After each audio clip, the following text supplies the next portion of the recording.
Assalamualaikum warahmatullahi wabarakatuh. Saya Aulia Batrisha binti Misli dari Pro TV PSS SMK Dato' Harun.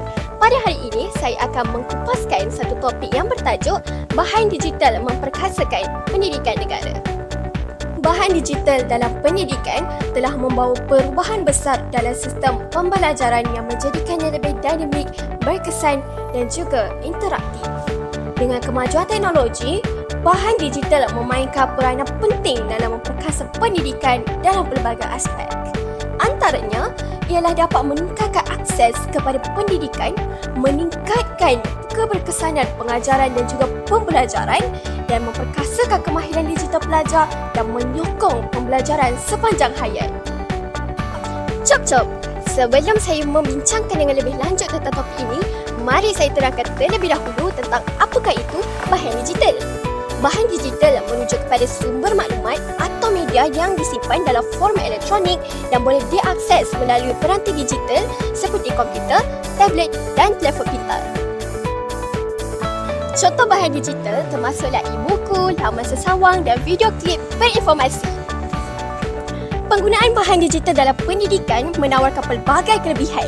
Antaranya, bahan digital boleh diakses pada bila-bila masa sahaja tanpa batasan geografi.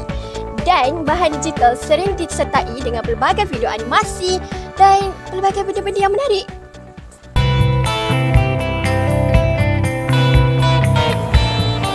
Cikgu boleh? Boleh.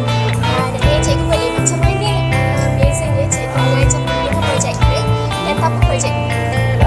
Kalau guna projektor ni, satu lebih mudah lah. Tak payah nak padam-padam.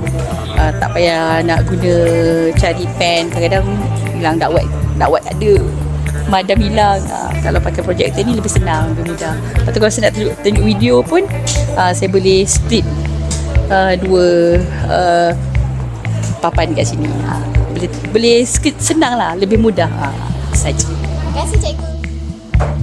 Cikgu. Assalamualaikum cikgu. Waalaikumsalam. Boleh tak nak tanya cikgu soalan? Boleh. Boleh tak nak tanya cikgu apa peranan digital ni terhadap murid-murid dekat sekolah? Okey, peranan yang pertama, pelajar-pelajar ni boleh mudah untuk membuat akses ulang kaji di mana-mana saja pelajar berada selain daripada sekolah. Itu saja. Terima kasih cikgu. Okey, bye-bye. Bahan digital memainkan peranan penting dalam memperkasa pendidikan negara dengan menawarkan pelbagai manfaat yang menyokong proses pengajaran dan pembelajaran. Penggunaan bahan digital dalam pendidikan memberikan pelbagai impak positif dan negatif. Korang tahu tak impak positif dan negatif bahan digital dalam pendidikan? Tak tahu. Antaranya ialah dapat memudahkan akses informasi. Teknologi digital membolehkan guru dan pelajar mengakses maklumat dengan mudah dan cepat melalui internet. Bagi impak negatif pula ialah kebergantungan terhadap teknologi. Penggunaan berlebihan bahan digital boleh menyebabkan kebergantungan kepada teknologi dan hal ini boleh menyebabkan murid kurang membaca buku teks fizikal dan juga menulis tangan. Oh, baru faham.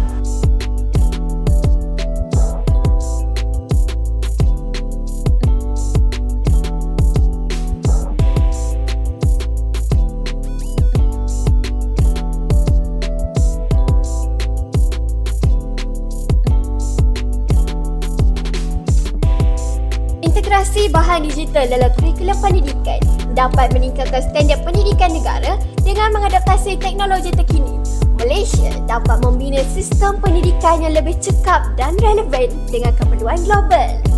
Secara keseluruhannya, bahan digital memainkan peranan penting dalam memperkasa keberkesanan pengajaran dan memperkokoh kemahiran digital pelajar.